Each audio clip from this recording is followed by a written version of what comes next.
Right, this is a topic. I'm not an expert on this topic. I was asked to give a talk on it, but again, it's something that we do find impacts us, and obviously we engage with a lot of people that are involved in trying to deal with these particular situations. Just to get some perspective, a lot of people say, well, wildlife crime or conflict, dealing with conflict situations, that's something out there. But the reality is, I think probably most of you have got a can of one of those things in your house. People have tried to kill Indian miners, snap traps on rats, all these sort of things. The reality is that there are these conflict situations. People come across, it just takes place in a different scenario. If it's in your house, people think it's okay. You can go and kill all these things, you don't have to worry about it. It takes place outside there, that's a problem. Because it might be illegal, it might be governed by permits, all those sorts of things. This is something I've gone and had a little look around just to try and get an understanding of these different aspects of it. There's obviously the direct conflict, where people are having their crops stomped on, the people that are, sorry, that's the indirect. Direct, where people are getting killed, whether it's lions, elephants, crocodiles, things like that. That develops an emotion from people, and they're wanting to kill those animals that are causing that conflict. There's the indirect loss. There's the loss of crops and livestock. There's damaged infrastructure. And this is costing millions all over the place. It's not a situation that's unique to here.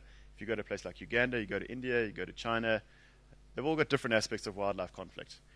And then there's obviously the perceived aspect. I mean, something like wild dogs, for us, it's something that we deal with quite a lot. There's a perception that wild dogs are a lot more dangerous than they actually are. There's a perception that they'll attack people. And those perceptions spill over to a lot of other animals. People perceive them to be a lot more dangerous, or perceive scenarios that don't actually happen. The same is for wolves in places like Scandinavia, where the perceptions they've shown have been very different when people are living in the wilds versus when they're living in a city like Stockholm. Everybody in Stockholm loves wolves. The people in the forest don't, because the people in the forest have obviously got to deal with the situation, and the history and the information that they've had over the years is very different to what people in Stockholm are listening to. Just to put a little picture at the bottom there, how many people tell you that when they've seen a snake, it's either going to be a mamba or an mfezi? People get really wild. I mean, it's very inaccurate for people to throw these perceptions around, but a lot of people do have these ideas that animals are a lot more dangerous than they are in a lot of situations. Down there's just an anaconda getting fired at by about 4 guys with machine guns. It's that kind of perception of dealing with the situation.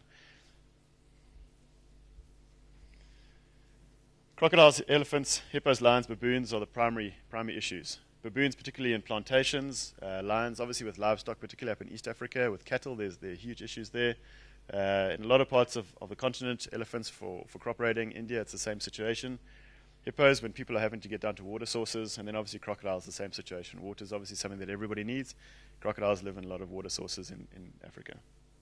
And then there's just aggregations of birds, insects, and rodents. So things like quelea that are coming through huge areas, and they're busy eating up a whole lot of crops. That's going to cause a conflict situation. For what we see in terms of carnivores, you're starting to deal with colormorph species, particularly in provinces like Limpopo. All of a sudden, an impala, which has gone from being worth essentially 1,000 rand, is going up to, say, 250,000 rand. You've got a strange colormorph. That farmer's not going to be very happy when an animal comes running through and eats it. That's a wildlife conflict situation which has developed more recently, and it's become quite a big topic for us. And then obviously there's just that encroachment. There's a lot of people in a lot of areas. Resources are very limited. If you look at Mkuzi Game Reserve, for example, if you look at that issue, you've got a whole of community on the one side there. There's limited space.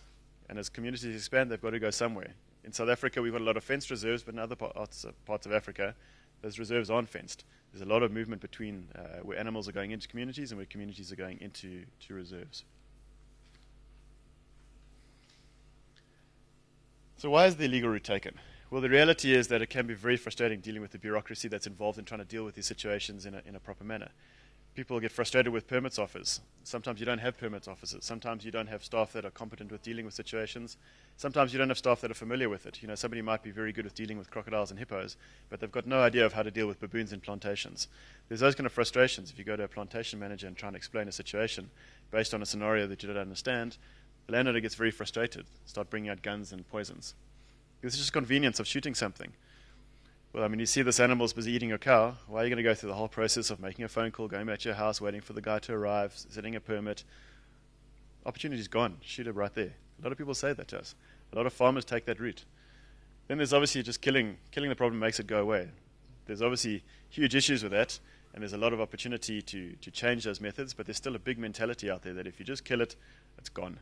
If you kill that jackal, no more jackals. We all know that that's not the case, but that's a lot of the mentality that's out there. And then there's a lot of ignorance of the law. I know people say it isn't an excuse, but the laws can be very complicated. A lot of people don't know what they are. I mean, I don't know what most of these laws are when it comes to actually exactly the process that you have to deal with. It's very tricky. We have to go through people like Renate in our organization to find out how do we stay on the right side of it. When you go into a particular community or a farming area, the guys just don't know what those laws are. And then there's obviously the ignorance and effectiveness of landowners and or officials. You know, people take an idea, running with it, and it might not be appropriate. I mean, if you look at something like this lion being caught in a net, how do you deal with that now? That's at a school. You know, somebody's going to go and shoot that thing probably. That's probably the most likely option in that scenario. It might not be legal, but it might be the one that's the most effective for those guys because they don't know any better. And then there's obviously this perception as well. There's the issue between livestock, crops, and infrastructure. People perceive that perhaps their livestock and their crops and infrastructure are more important than their wild animal. And a lot of people have got what I would see as a valid case. If an elephant's stomping all over your hut, you're not just going to stand and say, well, it's probably illegal if I throw a stone at it or I put out a trap. People are going to take that opportunity. And then there are, you know, often options I'll bring up a little bit later, but there are non-lethal methods that are required. But they are sometimes require a lot more proactivity. They require a lot of effort. Sometimes it's easier to pull out the gun, pull out the gin trap, things like that, because then you don't have to go and deal with these problems. You can just sit there and that will take care of itself. Sometimes you've got to take an Anatolian sheepdog, for example. That takes effort. It takes training. It takes feeding and things like that. It'll probably have a much better answer in the future, a longer-term solution, but it's not convenient and quick. And this there are. There's just so many ways to kill. I mean, you have poisons, gin traps, cage traps where people come and hunt them. Temik is a big one, particularly in areas like Zululand. There are folks here that are much more experienced in dealing with people and these issues, but it's completely indiscriminate, a lot of these issues. You know, gin traps, how do you know that the right animal is going to be caught in a gin trap? How do you know the right animal that you're trying to target is going to be killed by Temik? It's completely all over the place. It really is like just throwing stones at a swarm of bees. Some you'll hit, some you won't, and it might kill some other things. So what are the consequences? Well, the reality is that, we think we've killed the culprit. A lot of the times the guys haven't. A lot of the times the guys have killed a leopard. They don't know that it's the right leopard that's perhaps killed their livestock. They've killed something, and they think, well, they've done the job. The reality is they haven't solved the problem. You can also warp the ecological balance. If you look at these issues, a lot of people are talking about jackals in terms of social structure of these jackals. If you're killing a dominant male, maybe other young ones will come in and you might have 2 or 3 as opposed to just having one. I don't know all the greater details of that, but there are issues like that. You start killing the wrong animals, start setting the balance. You start poisoning, putting out things where raptors that are taking out rodents. You kill those off, you're going to have boom in rodents. It's all those kind of balances that you need to be very careful of. And then obviously there's just the real welfare issue of non-target animals being brutally maimed. Animals you've seen, I think you've probably all seen a lot of pictures of animals with missing limbs and gin traps. That's a leopard at the bottom there that's lost a foot to it. These are the very real issues. You get several large carnivore species that have been limited for range. If you look at places where there aren't lions, wild dogs have been wiped out a huge number of countries in Africa. Lions, I think the guys have said the stat is something like 80% of their range has been taken clear. A place like Uganda, the guys are cleaning out crocodiles there. They don't want crocodiles in those areas. Then obviously they've got movement of livestock into areas. Once you've cleared out a lot of those wild carnivores, people are bringing in diseased cattle sometimes. Rinderpest will spread like that. TB's been introduced in some of our systems like that, depending on who you speak to. And then obviously there's just the broader biodiversity concerns that you're wiping out these systems. And then you've got this situation. It's a very tricky one to deal with. How do you deal with it? I mean, people like Tim Snow have been dealing with conflict with people. You can go in very aggressive if you want towards a particular farmer, but sometimes that just inflames the situation. You can maybe sit down. There was a situation recently where a wild dog was killed outside Umfolozi Game Reserve, and it's a very tough debate. Do you go in and deal with the entire community as a general, or do you try and target particular people? You really do have the very serious danger of riling up a lot of people, and it can actually backfire on you.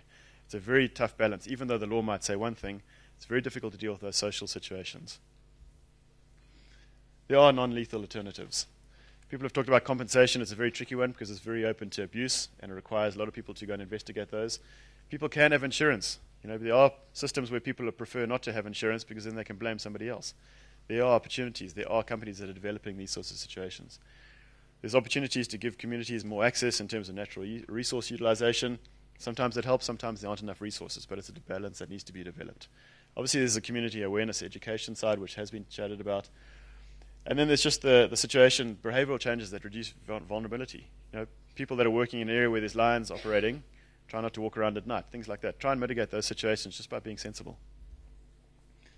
Then there's obviously the voluntary relocation of communities. This is something that's not really taking place in South Africa, but other parts of Africa, there has been talk of moving communities to areas where there are better resources, which might alleviate some of these conflict situations. Guard animals, let's deal with an Anatolian. Fencing, sometimes fencing does work to eliminate some of that conflict. Then obviously traditional barriers, sometimes people put down moats, rivers, things like that. Then there's obviously water point management. If you've got crocodiles in a particular area and everybody's going there, somebody's got to get to that water. Maybe there's an alternative. Maybe you can put a borehole somewhere else. Maybe you can set up a tap, something like that. Herd husbandry, something that we see in Zululand, a lot of goats and cattle walking around the roads. Things like that. Those animals are going to be very open to being hit by a car, maybe eaten by a carnivore, something like that. Herd husbandry really does help animals. And then just obviously the various deterrents, whether it's acoustic, things like that. That's the end of that. Yep.